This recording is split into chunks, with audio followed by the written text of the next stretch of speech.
filling in the gap between Episode 4, A New Hope, and 5, The Empire Strikes Back. We are here discussing Marvel Comics' Star Wars Darth Vader, issue number 1.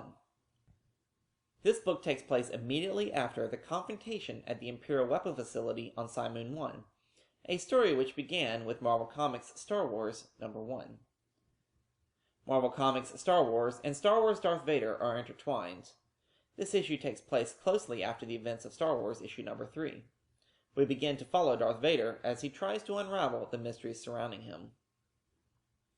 We open with somewhat of a familiar scene, which looks very much like Luke's approach to Jabba's palace in Episode 6, Return of the Jedi. However, in this instance, we see it is Darth Vader approaching the Hutt's lair.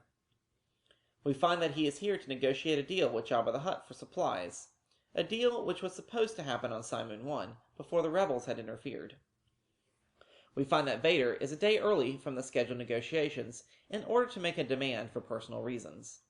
After Jabba refers to Darth Vader as a Jedi, he pulls out his saber, and a fight between him and some of Jabba's minions occurs.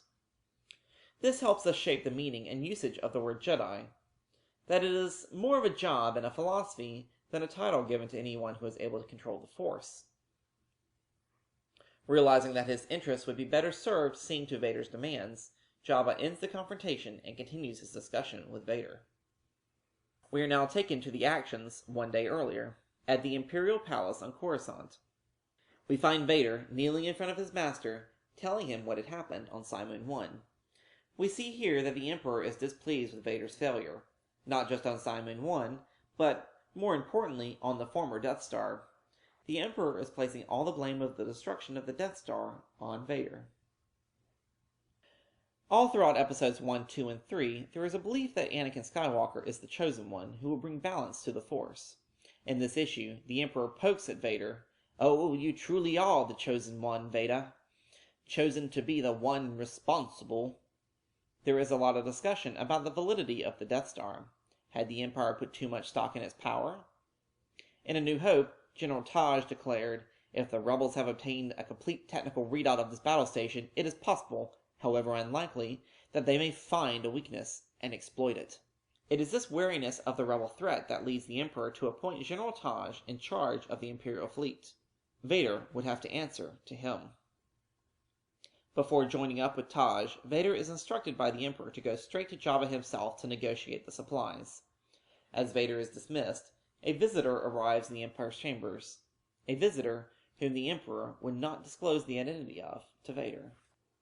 When asked by the Emperor if there was anything else to report, Vader had flashbacks to the fight with Obi-Wan, the discovery of the Force-sensitive boy who destroyed the Death Star, and finding that the boy had his former lightsaber.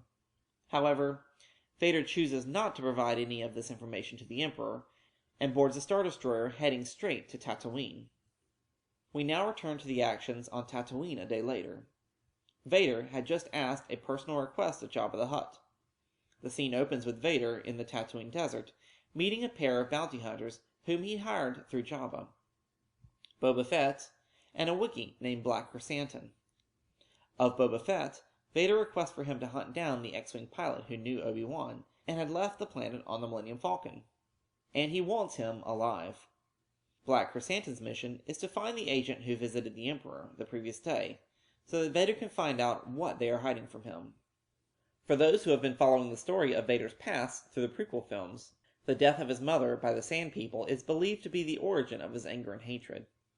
This book ends with Vader destroying a camp of Sand People, reminiscent of his actions back in Episode 2, Attack of the Clones. "I've been delayed on this planet long enough, and all my present business is concluded." Thank you for watching. Please subscribe to keep up with all the insight and analysis found here at Star Wars: The Canon Explained. You can also follow us on Twitter or visit us on Facebook. Till next time, may the Force be with you.